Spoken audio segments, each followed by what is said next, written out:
Pushkin.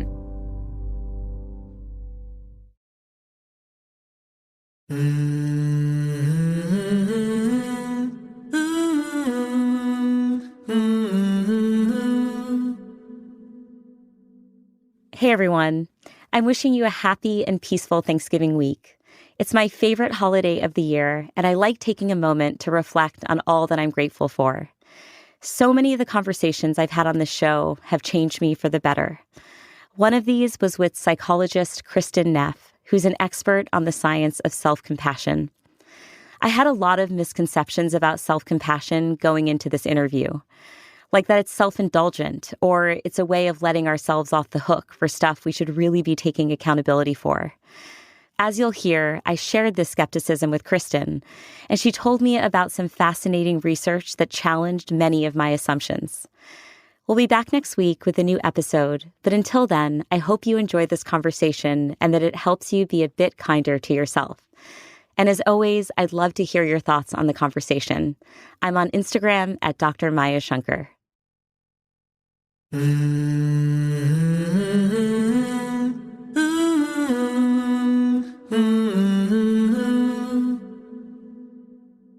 Self-compassion in the simplest form is just treating yourself with the same warmth, kindness, care, concern that you would naturally show to a friend you cared about. So it's really nothing unusual. It's just that we're much more used to giving compassion to friends than we are to ourselves. Psychologist Kristin Neff is a pioneer in the study of self-compassion. And she says the first step towards cultivating it is to ask ourselves this one question. The quintessential self-compassion question is, what do I need right now? What do I need to learn? What do I need to be there for myself right now? What do I need? Do I need to get some help? Do I need a bath? Wisdom is what tells you the answer. But being willing to ask the question is key, because what you're saying is, my needs count. I'm worthy of care and support. On today's episode, we learn about the science of self-compassion, including strategies you can use to be kinder to yourself.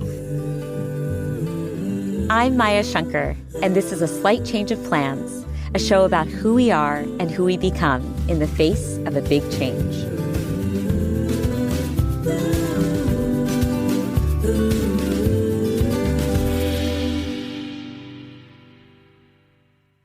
Kristin Neff has written several books, including Self-Compassion, The Proven Power of Being Kind to Yourself. She also runs workshops that teach people self-compassion skills that they can use in their daily lives. Even though it seems like these skills should come to us pretty naturally, many of us struggle with being kind to ourselves. We often find it easier to be kind towards others. So I started our conversation by asking Kristin, why? Well, there's a lot of reasons, actually. I mean, we shouldn't beat ourselves up for beating ourselves up, because there are cultural and evolutionary reasons. So cultural reasons are that we aren't told it's good to be self-compassionate. We're raised to be self-sacrificing and that we should always be compassionate to others. And there's a lot of myths that get in the way of self-compassion that we can talk about in a moment. But there's also an important evolutionary element. So the system that evolved to keep ourselves safe is a threat defense system, right? Fight, flight, or freeze. So when we feel threatened, we fight ourselves with criticism, hoping we'll get ourselves in shape and, be safe, or we flee into a sense of shame and isolation, or we freeze and get stuck. On the other hand, we do have a safety system for others, which is called the care system. And that system evolved primarily for our offspring and for our group members. And so in order to keep our offspring safe or our group safe, we give compassion and support and kindness to those people we care about who are suffering. So we have to kind of do a little hack. It's actually more natural to be self-critical when we're threatened in some way than it is to be self-compassionate. When your friend loses their job, you aren't personally threatened, so you go into care mode. When you lose your job, you're personally threatened, so you go into fight, flight, or freeze mode. And so that's a pretty heavy brain difference that we've got to, work. Luckily, it can be done, but it's actually more natural to be compassionate to others than ourselves. To make sure I understand, so you're saying that it's actually the feeling of threat that's ignited by our own pain and suffering that leads us to withhold compassion from ourselves because we think we need to act on this. We need to get this right. We need to solve this problem. Exactly. And so we're using the kind of our reptilian brain, the older brain, to think of just immediately either, we beat ourselves up, I'll criticize myself before other people do, or again, we just try to whip ourselves into shape with the most immediate way we know how. Or again, we go into shame mode, which is also a safety behavior. Or rumination is also a safety behavior. Maybe if I just don't move or think about it 500 times, the problem will go away. I have no idea what you're talking about, Kristin. I've never experienced this. It's more like 1,000 times. But the care mode is also natural, right? As you know, even like young children can feel caring toward others. It's a completely natural system. It's just more often triggered by others, people who we care about. So we do have to make a switch and start treating ourselves like we would treat someone else we cared about. Yeah, I mean, I love this framing because I think it shows, look, there are some things that come very naturally to us. And then there are other things that require a lot of deliberate cognitive effort in order to inspire and cultivate within ourselves. And it seems like self-compassion is one of those things. The effort needs to be made to remember to do it and also to give ourselves permission to do it. And the permission is very important, especially when our culture has told us that it's selfish to be kind to ourselves and that it's we'll be lazy if we do, or we'll become self-indulgent. So actually, the act of being self-compassionate is easeful. It's a lot easier, if you think about it, to be kind to yourself than all the pain and effort that comes with criticizing yourself and cutting yourself down. It actually makes things flow better, more naturally. But remembering to do so is the bit that takes a little bit of practice and permission. Okay, that's really helpful and very clarifying. I love that. Okay, so, Kristin, I will confess that when I first encountered this work years ago, I was a little skeptical. And to be clear, it's not because I don't need more self-compassion. I've always been an intensely self-critical person. It's more that I just have had specific concerns. And I'm wondering if right now we can engage in a quick myth-busting session. In case there are listeners out there who share some of the same skepticism I used to have, I want to bring them on this journey with me towards really embracing the research and really understanding the value. So one concern that I've had is that it seems like promoting self-compassion can cause people to let themselves off the hook for their bad behaviors. And, I look around and I see a lot of people who are not taking accountability for their actions, right? It seems like they could benefit from a bit more internal criticism. And so, and of course for myself, right? I've benefited from self-criticism a lot. And so don't we need people to be more self-critical so that they can be better to others? Yeah. So self-compassion, this kind of unconditional acceptance and kindness, is toward our worth as people, as human beings. We need to accept ourselves, but we can't accept all our behavior, especially if it's harming self or others, because if your behaviors cause harm to yourself or others, it's not compassionate. So what we do with self-compassion is we accept ourselves as flawed human beings who've made a mistake. And that sense of safety, first of all, we don't blame others as much. Often, if we slam ourselves with shame for admitting we've done something wrong, our little brains are going to try as hard as they can to avoid taking responsibility and to blame someone else if they can. And by the way, research shows that self-compassion lessens shame, which is a sense of I am bad, but not necessarily guilt, which is I did something bad. Yeah, in reading your scholarship, I found this distinction very helpful because you talk about the difference between guilt and shame. Yeah. And you say, look, being critical of our behaviors is healthy. It is good. It provides learning opportunities. Yes. It allows us to be better people. It allows us to reflect on who we are and what we want from ourselves moving forward. Yes. But criticism aimed at ourselves, at our being as a whole, is not healthy. Because as you said, and I've definitely fallen into this camp in the past, you don't want to internalize, I made a mistake as I am a mistake, right? I am bad. Exactly. And when you do that, it actually shuts down your ability to learn from your mistakes because you're so consumed by the thoughts of inadequacy or shame. Our sense of self kind of gets totally absorbed by the shame. It's like we disappear. There's no one home to be able to try to correct the behavior. You need the safety of self-acceptance to be able to criticize your behavior and to learn from it. Yeah. One really counterintuitive finding that I stumbled upon when I was reading your work is that when we are consumed by shame, it actually makes it harder for us to apologize to others. Yes. There was also another study that I read about that hits on what I would call moral motivation. Ah, yes. So research suggesting that self-compassion can actually increase our motivation to take personal responsibility for our actions. Yeah, so one study they did, Briannes and Chen, was they had undergraduate students think about some behavior they had done that they regretted. Maybe they lied to someone, or they cheated on an exam, or they did something they felt really badly about. And one group of people, they gave instructions to be compassionate about what they had done. And a control group, they told nothing, which meant they were probably beating themselves up about what they'd done, because that's kind of the default mode for most of us.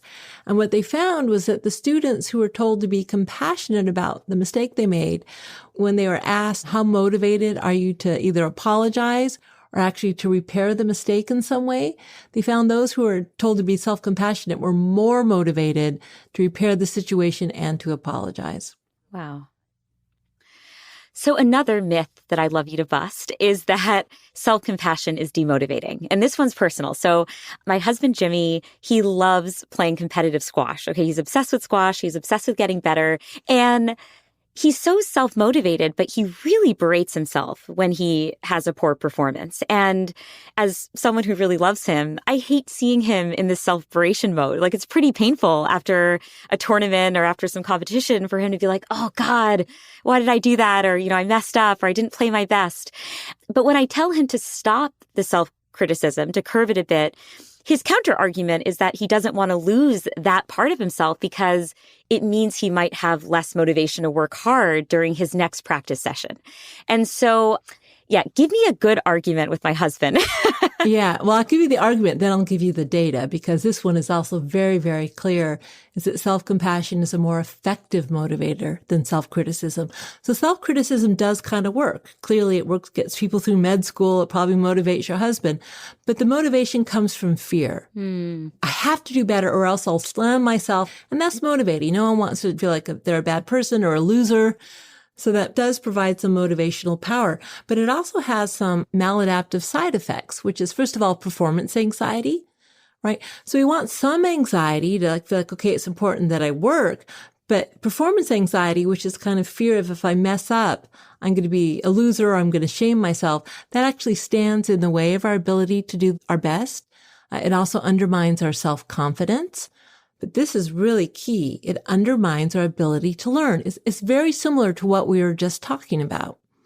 If you shame yourself for losing, I'm a loser, I'm a bad person, you aren't going to be as able to say, okay, just because I lost doesn't mean I'm a loser. What can I do better next time? And so self-compassion is very strongly linked to a learning goal orientation as opposed to what's called performance goals, which is my success or failure defines my worth as a person. There's a new study that isn't even published yet. It just got accepted a few days ago, hot off the presses. Ooh, I love hot off the presses. Slight change listeners. Listen up. So, I work at University of Texas at Austin, and I had a dissertation student at the time who was an ex-basketball player who, for her dissertation, decided to formalize a self-compassion training for NCAA athletes. So we did a study with several high-end NCAA sports teams, all different sports, and we taught them self-compassion over about 4 weeks. We actually didn't call it self-compassion because we knew that would stand in the way. We called it inner resilience training. And we taught them how to be warm and supportive and kind to themselves when they were having trouble in their training routine or if they lost in their sport. And what we found is not only did it help players' mental health, it improved their performance, both self-rated and coach-rated performance. Because again, when it's okay to make a mistake or to lose, you're more able to learn from the loss or the mistake and improve it next time. So yes. Oh, I love all this research, Kristin. Another concern that I'd had when it came to engaging with the self-compassion work or trying out these interventions is that it just kind of felt self-centered or selfish or narcissistic. I don't know. I was like, what am I doing here, sitting here trying to love myself? Like, convince me that this is not just the most extreme form of narcissism. Yes, well, absolutely. The reason it's not selfish or narcissistic is because it's not like we only have 5 units of compassion. And if we give 3 to ourselves, we only have 2 left over for other people. It actually doesn't work this way. Then the research is very clear. The more self-compassion we give ourselves, in other words, the more we fill our own cup, the more compassion we have available to give to others. Right. So there's a couple of studies that show this. One is burnout. This burnout is such a problem. We know whether you're a special needs parent or you're a healthcare worker, if you're more self-compassionate, you're less likely to burn out or experience fatigue giving compassion to others. And then the other evidence we have that self-compassion isn't selfish is that in relationships, our partners say that we're more giving, we're less selfish, we're less controlling in the relationship if we have self-compassion. And again, it's really about resourcing yourself. When you can resource yourself, you actually have more to give to others. And you aren't so self-focused because it's like, oh, okay, maybe I made a mistake or maybe this is a little difficult. And you give yourself what you need to get through that. And that actually gives you the emotional energy you need to care for others. Shame and self-criticism is an incredibly self-focused state. Who are you thinking about when you're beating yourself up? Not other people. Good point. Touché. I think this is such a critical point that you're making about us not having finite compassion resources, because I think we do think of it as a trade-off instinctively. Yes. Oh, if I'm really compassionate towards myself, then I have fewer resources to give to others. Or if I'm really compassionate towards others, I don't have the resources to give that same compassion to myself. Yes. And what you're telling me is that we shouldn't see it as a limited resource. We actually can tap into a lot, and it can be a virtuous cycle where the more we invest compassion in ourselves, the more we have to give to others. Is that right? Absolutely. It's additive. It's not a zero-sum game. Yes. Yeah. Okay. An important distinction you make. So in us really grasping what self-compassion is, it's important to say what it is not. Yes. And so you do distinguish between something like self-compassion and self-esteem. And I think this actually helps us understand why it is not self-indulgent. It's not necessarily ego boosting to be self-compassionate. So tell me about the difference between self-compassion and self-esteem. Right. So self-esteem, at least, people define it different ways. But if you think about the word esteem, it's a judgment or an evaluation of worth. So usually it's predicated on being special and above average. If I said, hey, Maya, yeah, this podcast is average, you're going to be devastated. If you say, hey, Kristin, your research is average, I'll be devastated, right? So the way it's set up is we all have to be above average just for baseline self-esteem. And so because we're always comparing ourselves to others, that can lead to problems like narcissism. If you think what narcissism is people who have to either be really superior to others or who cannot take any negative feedback whatsoever. They deflect it, they put up the shield because it's so devastating. So self-esteem is based on social comparison. It's also based on performance, success. And that might be, success in terms of, am I attractive? Do people like me? And so self-esteem tends to be contingent on external factors like, did I succeed or not? So self-esteem is a fair weather friend, right? It's there for you when you're better than others or when you succeed, and it deserts you when you need it most, when you're rejected or you feel inadequate or you fall flat on your face. Self-compassion is a good friend. It's a stable friend. And if you're smiling and saying, where's the research for that? One study, for instance, is we did measure self-worth. We measured it 12 times over an 8-month period. And it was level of overall self-compassion, not level of self-esteem, that predicted stability in self-worth. So self-worth goes up and down with self-esteem. You have a good hair day, you have a bad hair day. Self-compassion is really a constant friend. It's intrinsic to being human, right? The quintessential self-compassion question is, what do I need right now? What do I need to learn? What do I need to be there for myself right now? What do I need? Do I need to get some help? Do I need a bath?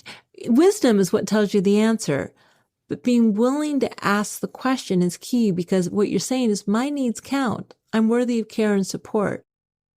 After the break, Kristin walks us through the 3 elements of self-compassion.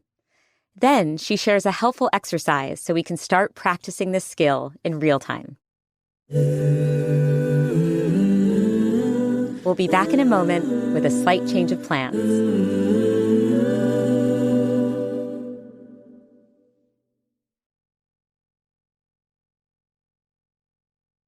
love this 3-component model you have for self-compassion. And it actually starts with mindfulness, which is a little bit of a surprise for me. So help me thread the needle between mindfulness and self-compassion. Yes. So first of all, that's not an accident because I first learned about self-compassion when I was learning mindfulness meditation. And so mindfulness has to be in self-compassion because mindfulness is what allows us to turn toward and acknowledge the pain. We can't give ourselves warmth and support or ask, what can I do to help if we don't acknowledge that I'm hurting. And because we're human beings who are naturally resistant to pain and suffering, often we don't. Either we ignore it, we just stiff up our lip, and I'm just not going to pause to acknowledge that I'm hurting and need some compassion. Or if we do the opposite, which I like to call over-identification, and that means we're lost in the negative emotion. We're lost in the feelings of fear, or shame, or anger, or whatever it happens to be. And so if you think about if a friend were to call you up, and first of all, you didn't take their phone call, you didn't listen to what your friend had to say, you couldn't give them compassion. I'm too busy. We often do that with ourselves, actually. We're too busy to pause and acknowledge we're hurting and we need a little help. But the other thing, imagine if your friend called you and you just talked right over them and you didn't give them any space for them to tell you your story. We also actually do that with ourselves a lot. We get so wrapped up in our pain and the story and the drama of what's happening that there's no space to step outside of ourselves and say, hey, you're really having a hard time. How can I help you? So we actually need to start with mindfulness. We need to turn toward the pain, as uncomfortable as it is, in order to respond with this warmth and kindness. And so then the second element of self-compassion, which actually may not be so intuitive, is a sense of common humanity, or in other words, recognizing that we aren't alone. One of the problems when our suffering occurs, especially when it's something that we've done, we've made a mistake, is that irrationally we feel like everyone else in the world is living a normal, perfect life, and it's just me who's failed or made this mistake, or it's just me who's going through this really challenging time. So again, it's not a logical thought, but it's the way we feel about it. And this is like kicking ourselves when we're down, because not only are we hurting, we feel there's something wrong with us for hurting, and we feel like we're the only one. We feel isolated and alone in that pain. So remembering other people, it does 2 things. First of all, it reminds us that we aren't alone, which helps, as opposed to feeling isolated. But it also, going back to what I said earlier, it allows us to take our pain less personally. And it's not poor me. It's, well, everyone is imperfect. Everyone struggles. I'm not alone in this. This is part of this larger whole that we call human life. And then when we remember that, we feel more connected as opposed to feeling isolated. And what do we do, Kristin, what do we do to combat feelings of exceptionalism in this regard? And by that, I mean, yeah, I understand everyone's flawed, but I, Kamamaya, am legitimately flawed. I am super flawed. And again, I recognize there is an element of narcissism baked in a comment like that, which is to think you're so special, that you're the worst person ever. Yeah. But, a lot of us do experience this feeling that, okay, there is some shared common humanity, but what if secretly, I'm actually worse than everyone else? Then what? Yeah. Does that resonate? Yeah. So that is a common thought. That's why it's really helpful to practice self-compassion with other people. So for instance, our self-compassion training program is done in small groups. And when you hear other people and their belief that they are the most uniquely flawed person in the world, it quite quickly disabuses you of that illusion that, you're the most flawed person in the world. And then actually what happens is self-compassion, or turning towards your suffering, becomes a way of feeling more connected to everyone. Everyone struggles with feeling they're the most uniquely flawed person in the world. That belief itself actually connects us as human beings. So what I'm hearing is that, for those who are struggling to even just crack the door open on self-compassion because they think they're unworthy of the practice altogether, if you go to a group setting, for example, where others are able to be open and honest with you about their own feelings of shame, their own feelings of unworthiness, that can be a really nice way to signal to your brain, look, you're not even alone in the feeling that you're the most deeply flawed person ever. Other people are feeling that as well. Exactly. It's part of the human experience. Okay, so we've talked about 2 components so far, right? So we've talked about the importance of paying attention to our suffering, so to being mindful. And the second is around just seeing ourselves as humans, right? We're part of this richer fabric, which is complicated and messy, and we're not alone in our suffering. What is the third element? Well, the third is actually the one that's most intuitive, and that's kindness, feelings of warmth, care, and support. So you can either think, what would I say to a dear friend in the exact same situation? And then that's like your template for what to say to yourself. Or alternatively, you can imagine, what would a really kind person, what would Ted Lasso, for instance, say to me in this situation? Or my grandmother, or someone that really cared about me. And actually, when most people think of self-compassion, they only think of the kindness. They forget the mindfulness and the sense of common humanity. And that's partly why people think it's selfish. I mean, a narcissist may be really kind to themselves. But if they think they're better than other people, or if they don't have mindfulness to clearly see their flaws and their mistakes, then it's actually not self-compassion. It's like a three-legged stool. You need all three. So, Kristin, first of all, thanks for convincing us that we should be on board with self-compassion. That's very helpful. But that doesn't obviously make us immediately self-compassionate. And so you have built a number of practices. You say self-compassion is a skill that we can work to intentionally develop. And one of your self-compassion practices is called the self-compassion break. And it just takes a few minutes. It can be practiced daily. I love this one because for someone like me, just getting your feet wet, it's easy to integrate into daily life. And so do you mind just leading? We've got the expert here. So obviously I'm not going to forego an opportunity to be led through a self-compassion exercise. Do you mind just leading us through a version of that? Absolutely. So really all you're doing is intentionally calling to mind the three components of mindfulness, common humanity, and kindness toward an instance of suffering. So basically you just start by thinking of something that's causing you some distress in your life. Hopefully you think of something minor right now because you don't want to get lost and stop listening to the podcast because you're overwhelmed by the thing. Something that's bothering you, maybe about yourself or, some stress you're experiencing, maybe a health issue. So just take a moment to decide what to work with. And of course, in real life, you don't have to decide it. It'll present itself. But for right now, think of something. And then the first thing to do is just to bring mindfulness to it. So just acknowledge, hey, this is hard. Instead of just immediately trying to problem solve or get rid of the problem, just acknowledge this hurts. This is challenging.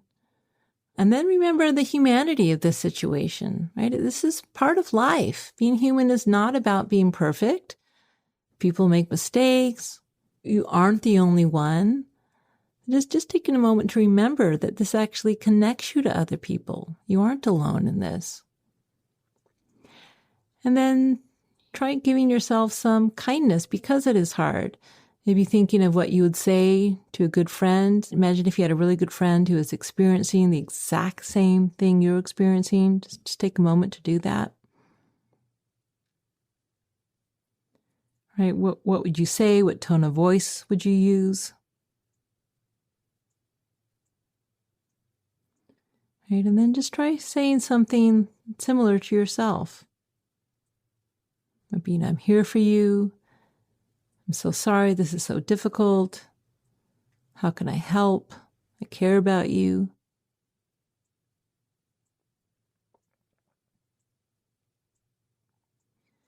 Right. And that's really the practice. It can be done very quickly. You can also do it longer. But it is that three-legged stool. You start with the mindfulness. You remember that you aren't alone. You give yourself kindness. So Maya, in that short little mini self-compassion break, did you notice a shift in something you were thinking of? I did. And I felt like, well, one, even just to pose these questions to yourself is so powerful and not at all what I naturally gravitate towards in my day-to-day life. I mean, I had this meta experience. It was literally powerful for me to hear those questions being asked of me in the first place. Yeah. Yeah. And I was thinking about, reading some reviews of the podcast, which is always fun. I mean, 99% are so delightful and so charming. And I'm so moved by the impact the show has had. And of course, like every other human on planet Earth, I take the one that's critical or harsh, and I take it so personally. Like this happened last night, right? I read this one comment and I was like, did I make the wrong decision? Should I have said it this way versus this way? And I was beating myself up. Yeah. And just in this moment, I was trying to think to myself, okay, well, surely I'm not the only podcaster to have confronted this. Or writer or author. Or writer or literally anyone who puts their point of view out into the world, right, is going to have these feelings. And so, yeah, it did allow me to have a slightly more compassionate posture towards myself, which is really amazing. Yeah. Okay, so now that we understand the value of self-compassion and also why it is that we resist it and some ways that we can cultivate it, I'd love to workshop some of these ideas and help us understand how we can apply this very valuable wisdom to our everyday lives. Yeah. And so I've chosen, I think that everyone struggles in this area where we have to navigate difficult conversations or relationship moments. So, I hear from so many of my friends who have kids that they in the moment, they're frustrated, they lose their patience, they overreact, and then they beat themselves up after. Yeah. Or they're in a conversation with their partner and they find themselves getting angry or flippant or whatever it is. And so how can we show ourselves a little bit more self-compassion in these moments where, again, we just fall prey to being human, really? That's all it is. Yeah. So it's funny. I just had something like this happen with my boyfriend where I was reactive and I was inappropriate. And we're fairly new in our relationship. It's about 3 months. And he's thinking, is she always like this? I am wired to be reactive. I've worked on it a little bit and I've done like lots of silent meditation retreats and all these mindfulness techniques. When the reaction comes up, there's really nothing I can do. It's like my brain, the reactivity takes over. This is me. Other people manage to be mindful, not me. It just takes over. And I don't have the clarity to be able to say, Kristin, do you really want to respond that way? Maybe use a little, help here. It just, my wiring doesn't work that way. People's brains are different. And my brain, when it gets triggered, I'm no longer there. I don't have the observer who's able to make a choice. Again, it's gotten a little better. It's not totally bad, but marginally so. And so you may not be able to give yourself compassion in the moment that you're having that reaction with your kids or your friend. But what you can do is very quickly afterward. So it takes me about 5 minutes tops to come down. And I realize the little brain, I call it brain farts, reactivity. It's like it just happens. And then it's like, okay, I've got clarity again. Wow. The self-compassion allows me to apologize if I've been reactive, whether again to my son or my partner or to a friend, to own it. I don't blame the other person. I don't try to justify it. That I was really out of line. I'm very sorry. And that helps the other person get over it and you get to the point of talking about what happened. But the other thing I've started doing recently, which really helps, is I front load it. Like if I'm meeting a new person, I'll say, I could be reactive. It's just the way my brain is wired. If it happens, please don't take it personally. And you can also do that with your kids, right? You can say to your kids, I'm not perfect. Sometimes I react. It's not how I want to be with you, but it may happen. This is how human beings are. If it does happen, I will apologize. And then what you're doing is you're modeling for your kid that we are human. As long as we don't pretend we didn't do it or try to blame someone else or avoid responsibility, then that not only does it help them not take it personally, it gives them permission to be a little more self-compassionate to themselves. We think that harshness helps us stay in line. It actually doesn't. When we're harsh and we feel shame or we really feel a lot of stress of judging ourselves, it actually makes us more reactive, not less reactive, because our brain is also filled with all these negative judgments. Carl Rogers said famously, the curious paradox is the more I accept myself, the more I can change. Yeah, this is excellent role modeling when it comes to self-compassion, because what I'm hearing you do is say, okay, there's this thing that I do that I don't love. I'm owning it. I am trying to work on it. It's gotten a little bit better over the years. Yeah. But it doesn't feel fully in my control. I do feel sometimes like I just lose it and I'm just not able to be that dispassionate observer who's curbing the behavior. Yeah. So given this, I am going to do whatever I can to protect the people around me when I'm in that state. Yeah. And make them know that they shouldn't, take it personally. And so that just seems like such a healthy recipe. And you're not excusing it. You're not saying, I love that I'm this way, deal with it. You're like, I'm working on it, but it's a slow work. And the more people accept you and your flaws, ironically, the easier it is to be mindful, to be aware, because often reactivity comes from your ego being triggered in some way. And the more you feel accepted, the less your ego needs to defend itself. I like that. What happens, Kristin? So a lot of people who are listening to this show, given my understanding of Slight Change listeners, based on my interactions, they're the kinds of people who really, really care for others. Yeah. And then they also really want to be self-compassionate. And sometimes those things can stand in conflict with one another, right? They can be at odds. So the thing that's going to be compassionate towards myself is going to conflict with being compassionate towards someone else. How do we navigate those tensions where we feel like doing the thing that's kind to us is maybe not the kindest thing for someone else? Yeah, it reminds me a little bit of the boundaries conversation. There's a great quote by Prentice Hemphill that boundaries are the distance at which I can love myself and you simultaneously. So finding that balance point, whether it's a boundary or whether it's a negotiation where we respect the other person's needs and our needs, is of course, it's the ideal, right? Mm-hmm. But as you say, there are some situations where it's just not possible, where it's just either or. And that's what, there's no hard and fast rule for doing that. It's wisdom. So for instance, with my son, or when, parent-child relationships, he's also autistic.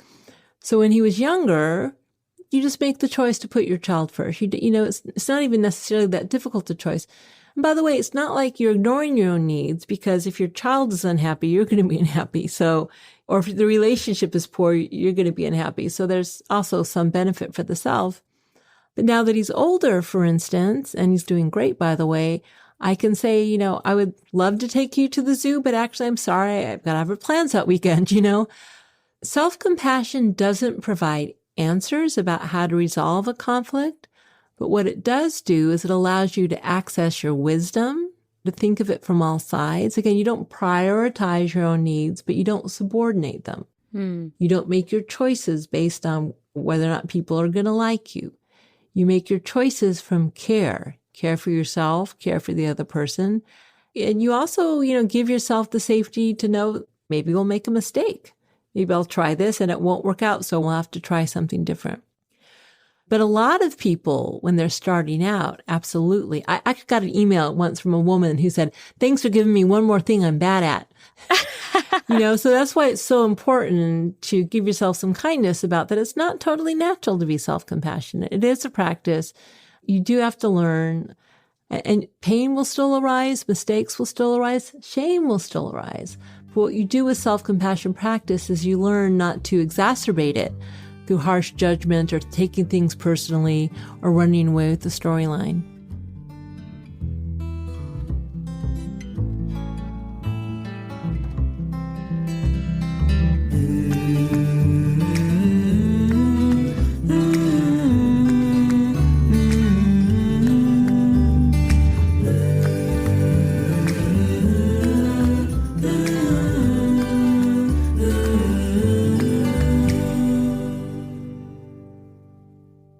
Hey, thanks so much for listening.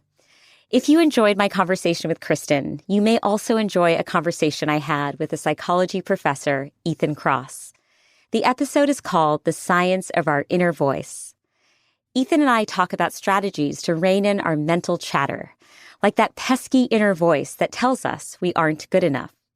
It's a great follow-on episode if you're working on being kinder to yourself. We'll link to it in the show notes. And next week, join me for a fun episode about turning your passion into a career. We'll share the story of a guy named Scott who loves pizza. And I mean, really loves it. He eventually turned that love into a one-of-a-kind pizza tour business. Get ready for lots of cheesy pizza puns. Sorry in advance. See you next week.